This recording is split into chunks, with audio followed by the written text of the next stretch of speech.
Perkenalkan, nama saya Cynthia Basa, NIM 0320211010, Stikes Santa Elizabeth Medan. Di sini saya akan menjelaskan tentang anatomi fisiologi sistem integumen.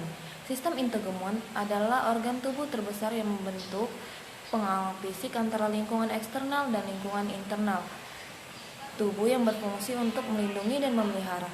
Fungsi sistem integumen melakukan banyak fungsi vital, diantaranya perlindungan struktur tubuh bagian dalam, di mana kulit mempertahankan integritas permukaan tubuh dengan migrasi dan fading, sehingga dapat memperbaiki luka permukaan dengan mengintensifkan mekanisme penggantian sel normal pada kulit.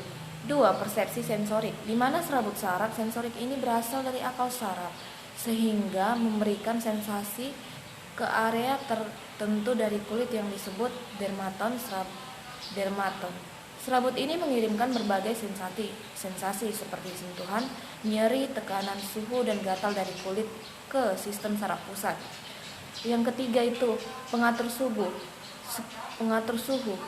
Fungsi kulit adalah pengatur suhu tubuh, di mana kulit membantu mengontrol suhu tubuh seperti ketika kulit merasa dingin, pembuluh darah akan menyempit sehingga menurunkan aliran darah dan melestarikan panas tubuh. Selanjutnya, ketika kulit merasakan panas, maka arteri kecil di dalam kulit melebar sehingga meningkatkan aliran darah yang pada gilirannya akan mengurangi panas tubuh pada kulit. Yang keempat yaitu ekskresi beberapa cairan tubuh, di mana kulit juga merupakan organ ekskresi, sehingga kelenjar pada kulit akan mengeluarkan keringat yang mengandung air, elektrolit, urea, dan asam laktat. Dalam integumen terdapat 3 lapisan kulit, di mana 2 lapisan kulit yang berbeda, yaitu epidermis dan dermis, yang terletak di atas lapisan ketiga jaringan subkutan atau kadang disebut hipodermis. 1. Lapisan epidermis. Lapisan epidermis, ini dia lapisan epidermis.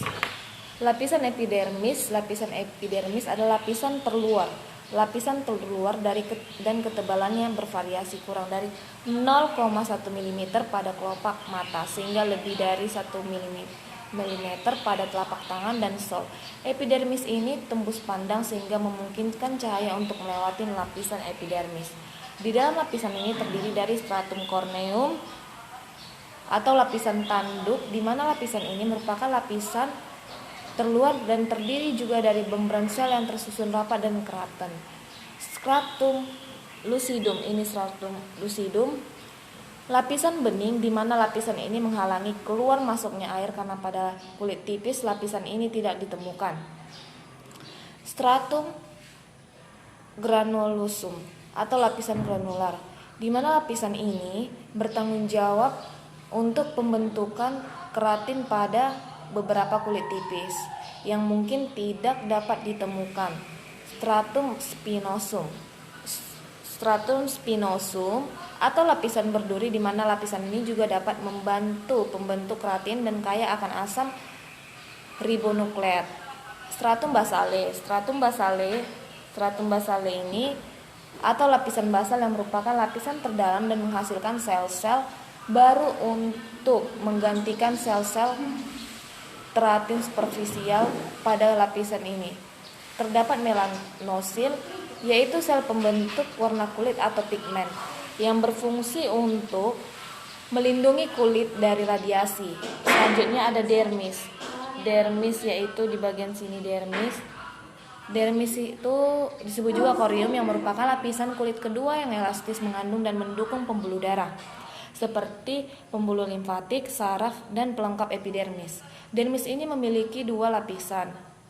Dermis papiler, di mana lapisan ini memiliki tonjolan seperti jari papila yang menghubungkan dermis dan epidermis. Lapisan ini mengandung karakteristik tonjolan yang terdapat pada jari-jari yang disebut sebagai sidik jari. Lapisan ini juga berfungsi untuk membantu jari tangan dan kaki dalam mencengkram permukaan. Dermis reticular, di mana lapisan ini menutupi lapisan jaringan subkutan yang terbuat dari serat kolagen, sehingga memberikan kekuatan struktur dan elastisitas pada kulit. Selanjutnya ada subkutan atau hipodermis. Subkutan atau hipodermis, di mana lapisan jaring subkutan ini merupakan lapisan ketiga yang disebut lapisan lemak. Dalam lapisan ini berisi pembuluh darah dan saraf yang lebih besar serta sel-sel adiposa yang diisi dengan lemak. Lapisan lemak subkutan ini terletak pada otot dan tulang. Selanjutnya, fungsi dari jaringan subkutan ini adalah untuk insulasi, penyerap syok, dan penyerapan energi. Mekanisme sensasi pada kulit, misalnya sensasi pada tekanan, dimulai dengan adanya tekanan pada kulit sehingga korpuskel Pachynia atau ujung saraf pada kulit peka terhadap rangsangan berupa tekanan sehingga kulit berubah bentuk sehingga terjadilah depolarisasi, di mana keadaan saraf menjalankan rangsangan yang masuk dan keluar masuk dan keluar sehingga terbentuknya potensial aksi yang dihanturkan dalam bentuk impuls oleh saraf sensorik ke otak, sehingga impuls diolah maka timbullah sensasi tekanan pada kulit. Demikianlah hasil paparan saya mengenai integumen atau kulit. Terima kasih telah menonton video paparan saya mengenai